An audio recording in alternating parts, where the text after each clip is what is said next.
Welcome to Walls on Wire. Today, we're talking about Dominic Lau's stance on Sabah autonomy and the National Alliance's challenge to the Alliance of Hope.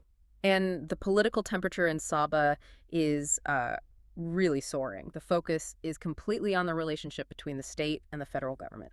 This isn't just typical election noise, is it? The whole campaign feels like a showdown over Sabah's fundamental rights. It absolutely is, especially over that massive 40% net tax revenue claim. Okay, let's get into this. We're focusing on statements from Datuk Dominic Lau, who's the president of the Malaysian People's Movement Party, or JERICAN. Right, and JERICAN is part of the National Alliance Coalition, so he's positioning this election as, a historic moment for Sabahans. A moment to choose who will genuinely champion their constitutional rights. Exactly. He's not just campaigning. He's building this very clear narrative that frames the Alliance of Hope as the antagonist to Sabah's rights. So what is the core demand he's making?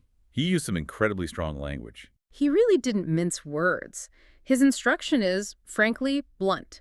Sabahans must severely punish the Alliance of Hope. Punish them? That's more than just voting them out. It's a call for political retribution. He wants them driven out of Sabah politics entirely based on their track record in Putrajaya. And he's linking that action to two very specific goals for Sabah.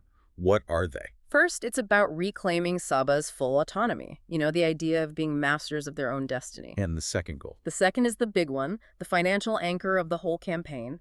Securing the return of that deserved 40% net tax revenue. And this isn't a new demand, right? This goes way back. Oh, decades back. It's enshrined in the constitutional agreements from when Malaysia was formed. So this transforms the vote from a simple party preference into a fight for, financial justice. It does. And that 40% figure, we're talking about billions of ringgit every year. It's the difference between Sabah controlling its own development or always relying on federal handouts. So Lau is arguing that denying this claim is what's holding Sabah back. Absolutely, and everything from infrastructure to education. Now, justify this punishment.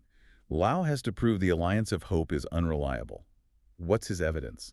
He points to two things: internal instability and external broken promises. Okay, let's start with instability. He highlights that the United Progressive Kinabalu organization, UPKO, chose to leave the coalition. For Lau, that's irrefutable proof. Proof that the alliance led by Anwar Ibrahim is just not a reliable partner. Exactly. The most unreliable partner, in his words. But you always hear the argument from the Alliance of Hope that having someone in the central government makes things easier.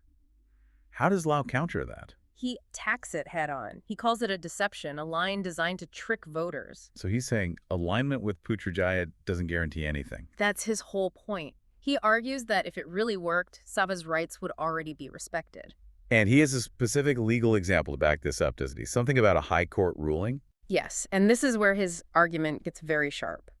He points out that the Kota Kinabalu High Court had made a ruling regarding the federal government's financial obligations to Sabah. A ruling that had affirmed Sabah's position. Yes. And Lau's argument is simple. If the Alliance of Hope coalition were truly committed, the federal government would have immediately followed that court ruling. But they didn't, according to him. No. He claims that instead of complying, the federal government is deliberately creating issues by exploiting technical wording. So they're using legal jargon and fine print to pick a quarrel and delay things. That's the accusation. For Lau, this isn't just bad governance. It proves a fundamental lack of sincerity. It shows they don't really respect Sabah's constitutional rights. So he's framing the Alliance of Hope as unreliable. But what's the alternative? How does he position his own coalition, the National Alliance, especially since they're the federal opposition? He positions them not as a replacement power, but as a partner, an ally. The commitment he's making is that they are willing to assist Sabah in achieving that vision of being masters and exercising power. It's a promise of support, not control. And he points to the number of seats they're contesting as proof of this, which seems like a clever political move. It's very strategic. He specifically noted they're only contesting 42 seats. The message is clear.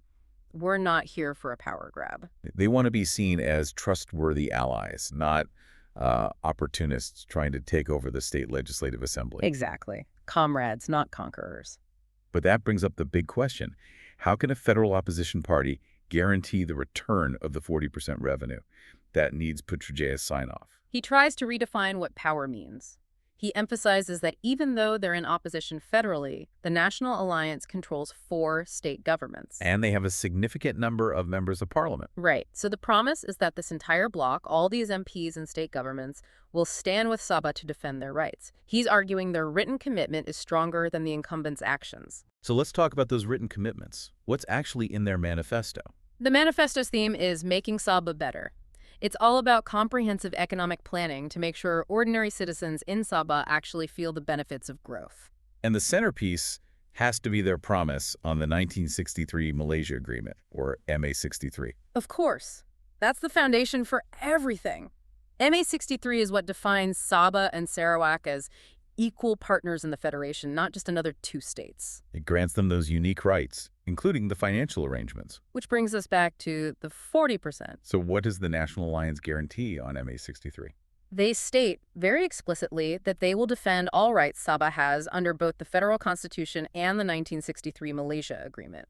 Including a direct promise to return the 40% net tax revenue. Yes. It's meant to be a written contract with voters, something he claims is more reliable than the verbal promises and technical loopholes from the other side. You know, when you look at all this friction, it makes you wonder what the true cost is. Beyond the billions of ringgit, what's the price of undermining that trust? It's staggering. It erodes the very foundation of the Federation. Politically, it just feeds this deep-seated narrative that Putrajaya doesn't see Sabah as an equal. A feeling Lau is clearly tapping into. He also warned about campaign tactics, didn't he? Something about a distress signal. Yes, a strong warning. He told Sabahans not to fall for what he calls a manufactured crisis, this military emergency or distress signal tactic. What's the purpose of a tactic like that? According to Lau, it's about playing the sympathy card. The goal is to rally out-of-state voters, the UZ, to rush home and vote. So it's about creating a false sense of urgency to boost their numbers in tight races. That's the accusation, that it's a way to manipulate the emotions of people working or studying in peninsular Malaysia to get them to come back and swing the election at the last minute. And Lau's advice on how to handle that. It was very blunt. He used the story of the boy who cried wolf. He said if they claim distress, Sabahans should just make things easier and let them swiftly retreat. In other words, call their bluff and vote them out. Exactly. Deny them the sympathy vote entirely. His final and probably sharpest criticism was aimed at a specific federal minister, wasn't it? Nakor Ming, the Minister of Housing and Local Government. It was. This critique was all about what Lau sees as constitutional disrespect. What was the specific issue? Lau claims the minister tried to mislead voters by making clever comparisons, essentially equating the special constitutional status of Sabah and Sarawak with the states in peninsular Malaysia. And why is that so offensive in the Sabahan context? Because it completely erases the history and the legal basis of the Federation. It ignores MA63. It treats Sabah as just another state, not an equal founding partner. And Lau argues that shows a profound lack of respect for the people of Sabah. He urged voters to use their ballots to send a message against that kind of disrespect. So if we pull this all together, the choice Dominic Lau is presenting is, well, pretty stark. It's very clear. He's framing it as a choice between the unreliable track record of the Alliance of Hope, who he says use technicalities to avoid their duties, versus the clear, guaranteed commitments of the National Alliance, who are putting their promises on MA63 and the 40% revenue in writing. That is the political calculation he wants voters to make. The whole debate comes back to one thing. Who do you trust to honor the agreements? Which leaves a final massive question for voters, doesn't it? Can an opposition party, even a strong one, truly guarantee something that requires federal approval and billions of ringgit? Or, despite all of Lau's skepticism, is having some alignment with the federal government ultimately the most pragmatic way to get that 40% claim settled? That's the real dilemma. A choice between principle and perceived pragmatism. And one that will absolutely define Sabah's relationship with Putrajaya for a long time to come. Remember to like and subscribe for more videos like this.